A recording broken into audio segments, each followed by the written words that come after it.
The OHP Uncut Podcast with Kannon. Hey, it's Kannon. Welcome in.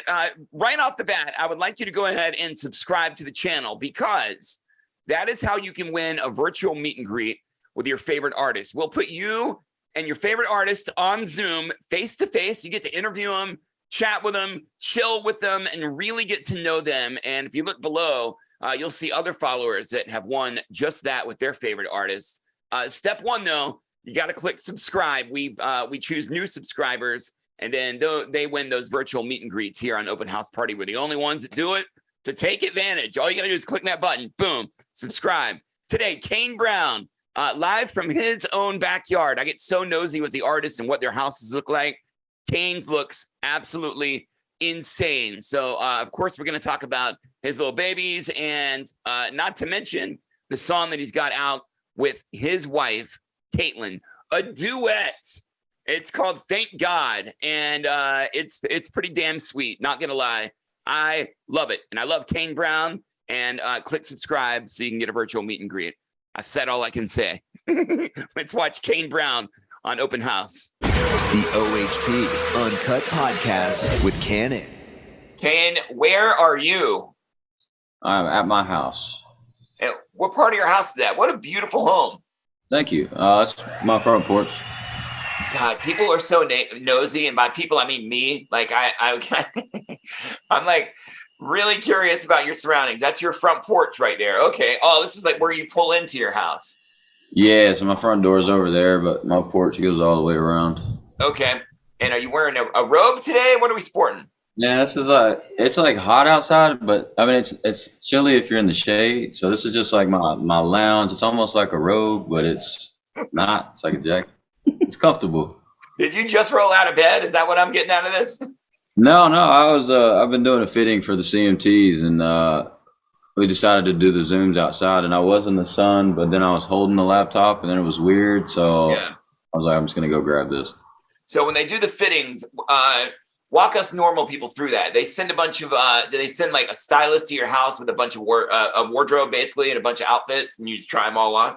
Yeah. And usually people, they wear like the same stuff basically over and over. So people know their style. With me, I just say, dress me, throw whatever on, whatever. You got to give them like a starting block. Like what style do you throw out? Like, well, this is the kind of stuff I like. No, I just let my stylist bring it, and sometimes it gets a little crazy. I'll put it on, and we'll end up liking it regardless. So nice. It's cool. I feel like I love it. Do you get to keep the clothes after? It depends. Sometimes the designer will gift them to you. If not, you got to buy them, which I'm not doing. So. I don't blame you. You're like, I got enough clothes of my own, but it'd be nice if you gave me those. Yo, this performance is going to be amazing. Or you're co-hosting with Kelsey Ballerini. Will you be performing as well? Yes, I will. Me and Kate. It'll be Kate's first time performing on an award show, so I'm really excited for that. Now, that's got to be a crazy experience for your wife. Before she goes into something like that, it's not like when you go into something like that, you're totally used to this. What kind of advice do you give her as far as like performing on a show like this? I just tell her, just look at me. It's kind of like what we do on stage too. She always gets a little nervous, and I always like hold her hand. And basically, like when we're in the house with our kids, we just goof off and have fun. And that's why I try and do with her on stage as much as possible and keep her, feeling safe. And she's already an amazing vocalist, so she doesn't have to worry about that. Yeah. She just got to worry about her nerves getting to her. Yeah. What do you do when your nerves get to you? Do you have any like special tricks you can play on yourself? When I'm nervous, it just shows right through. There's not a damn thing I can do to hide it. I have no way of hiding it whatsoever. Do you have any tricks? Yeah, you just drink. I'm nervous and drunk. Do you get nervous before you have to do something that's a little outside of what you normally have to do? Like hosting is not something you do every day. Does that uncertainty get to you at all, or does the Jack take care of that? I'm sorry. What did you tell me you like to drink? Four Roses, I believe, is what it was last time. Yeah, I'm on to everything now. My taste buds have changed. But No, honestly, the first two times I did it, I think it's like my fourth time, right? Or third. Doing what? Hosting. Third. Oh yeah. Yeah, third time hosting. I think the first one was nerve wracking.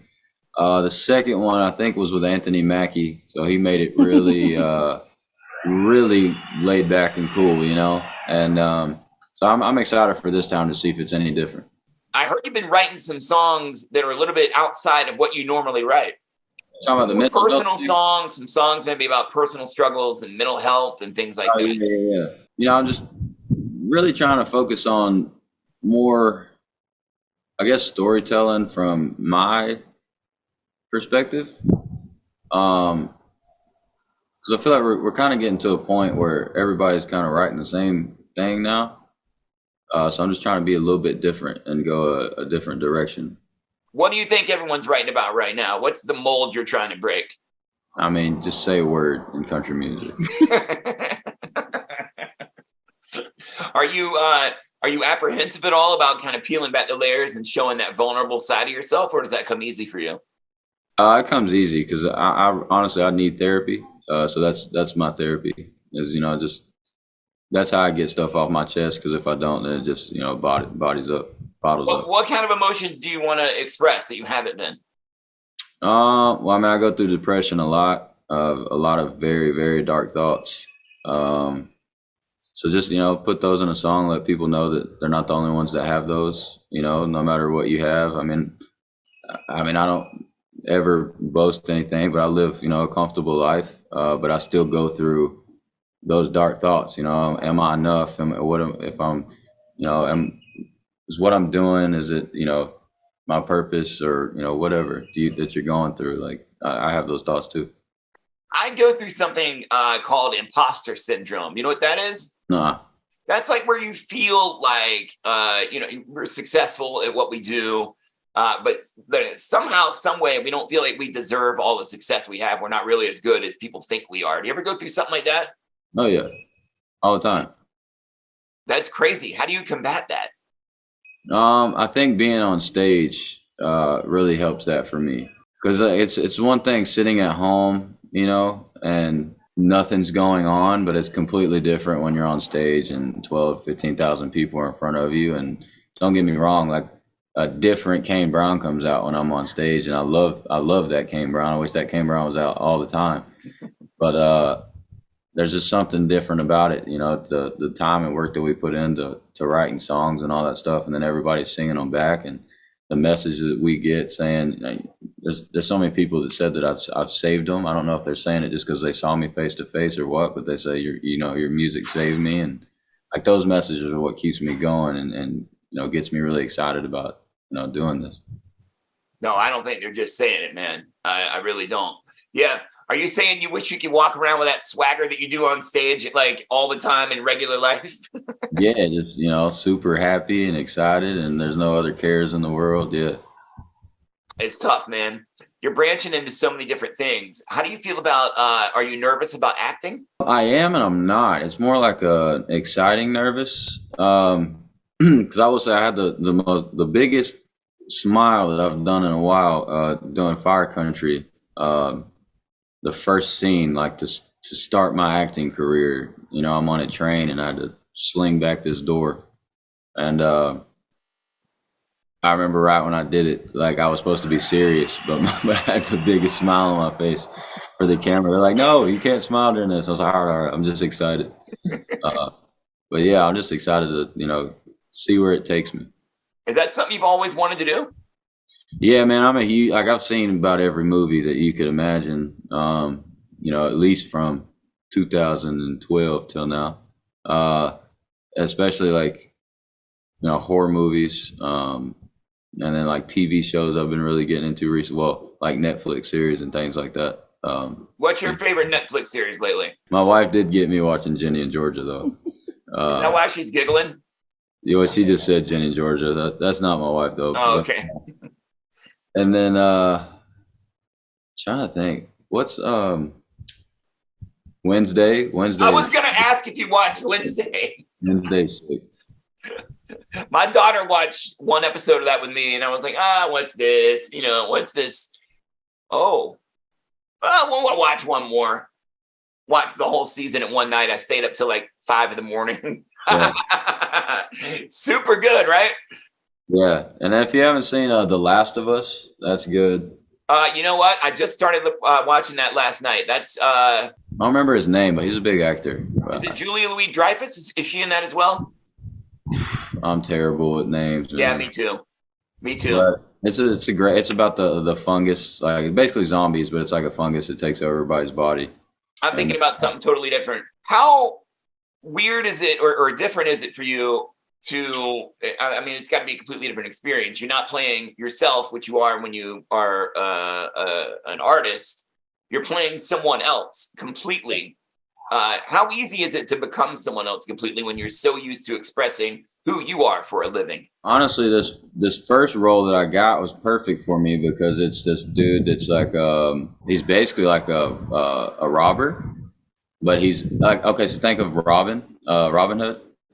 So he's basically like a robber that does good for people as well. And he has to stay low key and keep his head down from the police. So I'm super laid back already, so I just got to be myself. But for other roles, I will say that the cast did very good. Or they gave me a lot of advice of, think of the character that you're supposed to be, and then just make it yourself. So does that make sense? No. What do you mean make it yourself? Who's like a favorite character of yours? I mean, let's just say your character is supposed to be like a complete asshole, and you're the furthest thing from that. How do you make it you? Do you now have to walk around like an asshole all the time to stay? Well, that's what like the main, like the big actors. That's what they do. They won't even like if they're supposed to be an asshole to somebody, they won't even talk to that person the whole time. But like you can't be friends with them on set and then be an asshole to them. Like I feel like that would just throw the acting off. But yeah, you just bring out that, because everybody can be an asshole, right? You can be an asshole. That might not be your thing, but you can be an asshole. So just be yourself. Flip it upside down, basically. And that's Fire Country on CBS. And when will that be done? April 7th. What is that person laughing at off camera? Am I asking stupid questions? No, she's laughing at my dog. How's your dog doing? He's doing all right. He's sitting there. He's getting old. He's 8. Good. Excellent, man. Well, I can't wait to catch that. Let's play your song right now. We're going to play it. What inspired this song? And was it originally written the whole time with your wife being in mind to be on the song with you? Or were you kind of just waiting for the right song to put her on? Yeah, we've been doing music well, she started doing music before I did. And then we met through music, through a mutual friend. And when we started dating, we would do like cover videos and post them on Instagram and Facebook. And my fans would, just eat them up. So they've been wondering when we were going to do a song. And I started my publishing company, and my writer, Josh Hogue, ended up writing a song with a couple other people, and he sent it to me, and I immediately fell in love with it, and I let her listen to it. And we're like, let's just make it a duet. And then once it was finished, I was like, this will probably be the biggest song on my album. The anticipation of us doing a song together, plus it's a great song. And so far it's been killing it. Well, thank God, #1 in country, right? Yes, sir. Yeah. And now on the way up the pop chart. I love it, man. Well, thank you for taking the time today. What do you got the rest of the day? What are you doing? What's a day in the life of Kane Brown? I got to go back for a fitting, and then we're having an A&R meeting, just listening to some music. Very nice, man. Well, enjoy yourself. I know you're enjoying every minute of this. Congratulations on all the avenues your career has taken you down. I know you're going to own all of them, and it's just always super refreshing to talk to you, Kane. I thank you for your time. Well, thanks, buddy. The OHP Uncut Podcast with Kannon.